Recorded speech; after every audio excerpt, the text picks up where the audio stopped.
এখন সাংবাদিক আছে কি হবে, দাও আমাকে দেখি।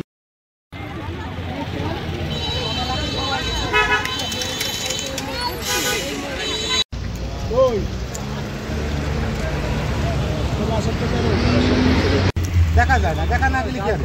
কাহিনী প্রথমে তো একটু কোন দিন কি হইলো? প্রথমে আছে ট্রাক ওভারটেক করতে গেছে, এই প্রাইভেট আলা মোড়ে এসে ওভারটেক করা, এই যে ভাই কালারে বাধা এখান থেকে মোড়ে এসে ওভারটেক করতে আছে, এটা তো তাদের ভুল। আর রাস্তায় আসলে দুর্ঘটনা ঘটে। তারপরে কি হলো? তারপরে মানে দোষটা প্রাইভেট আলা ছিল।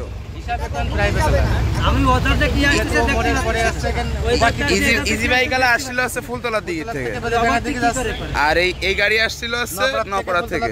ও ট্রাকের থেকে ওভারটেক করতে যায় লেগে গেছে, ওভারটেক করতে যে বেঁধে গেছে।